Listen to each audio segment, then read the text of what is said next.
everyone, and welcome to Some Plus Cuisine. My name is Harper, if you did not know, and today we're going to be taste testing and reviewing Emo's Pizza. Now, I am actually a long-time St. Louis native, but I've never actually tried Emo's Pizza before because they're expensive. But more or less, this is a very polarizing dish, as you probably can tell, probably because it's like thin crust, but more importantly, it has something called Provel cheese, which is like a culmination of cheeses with like liquid smoke, and people freak out about it. And I'm gonna be here to tell you if it's actually something to freak out about, or if it's just cheese and people from like New York or whatever are too like traditional and don't believe in change at all. But more or less, I have a small deluxe pizza, which is like kind of like the thing to get, I think. I'm not really sure, but we're just gonna try it out.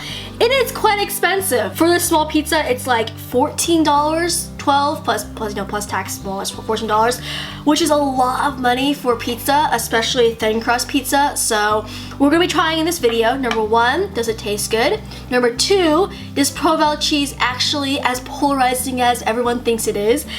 AKA, is it terrible or not? And number three, is it worth the price? I probably will say no, because I'm a cheapskate.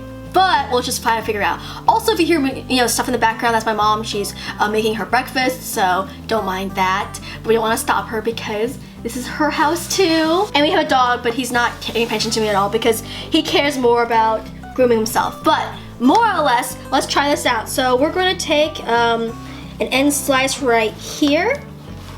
Looks a little bit like that. It's very thin, as you can probably see. It's like incredibly thin, very crispy. It kind of smells really good though. You know, pizza mostly just smells really good in the first place. I think pizza has to be really, really bad to smell bad. But more or less, we're gonna try it out, so yeah.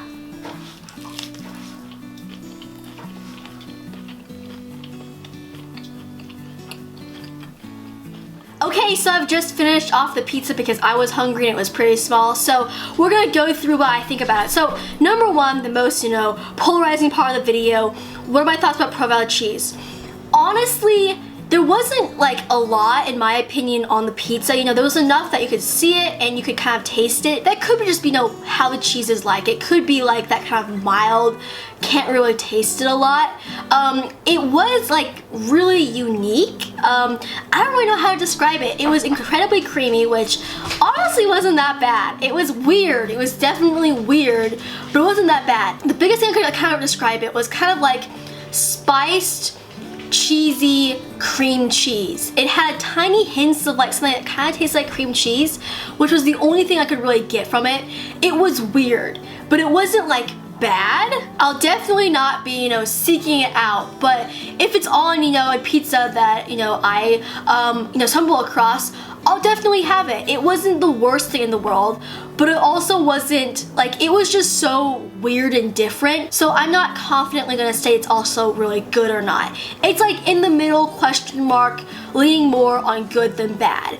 It was weird, and if you're like very traditional with cheeses and all that, it's gonna freak you out. That's probably why so many people are freaked out by it, because it's just weird. It has different texture than a lot of cheeses, and it's like different. So like usual, when things are weird and different, people either really like it or freaked out by it, or are just like indifferent. And I'm more indifferent than anything else.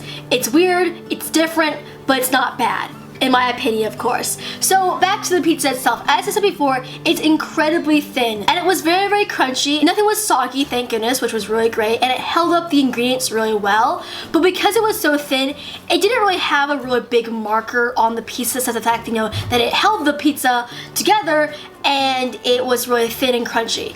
After that, there was no taste of the dough. If there was, I couldn't taste it. So it was kind of just like a blank slate for everything else to be put onto it. The vegetables and meats and all that, they were nicely cooked. They taste pretty well. They weren't really seasoned. They were just kind of there, but they were pretty good. I actually thought it was a pretty good topping pizza. The Deluxe definitely did its job. It was pretty great. When it comes to, scaling 1 to 10, 1 being terrible, can't even finish it, 10 being amazing, I would definitely have it again. I would probably give this, I'm gonna say a 7. It was above average, and I enjoyed eating it. I didn't have a time where it was like, oh, this is bad, It was pretty good. The biggest problem with it is just the fact that it's so expensive. $12 for that size, to me, is a lot because, you know, it's a thin crust pizza. There wasn't as much ingredients as, you know, a regular, you know, dough crusted pizza. But of course, that's just me, and I'm also a cheapskate, so I could be wrong. But more or less, yeah, it was interesting. It was different. I'm happy that I had the experience, you know, being a long time native of St. Louis. It's kind of a shame that I've done it now after like 19 years. I'm here, but you know, it's a fun video. Hopefully you guys enjoyed it. And comment below, what are your thoughts about, you know, Provel, St. Louis style pizza, emo style pizza, anything like that. Comment below. Honestly, as I said before, wasn't the worst, but it's definitely not worth my money. But as usual, of course, if you like the video, click like. It was more from moi, just subscribe. I hope you guys have an amazing day. I will see you next time. And as usual, goodbye.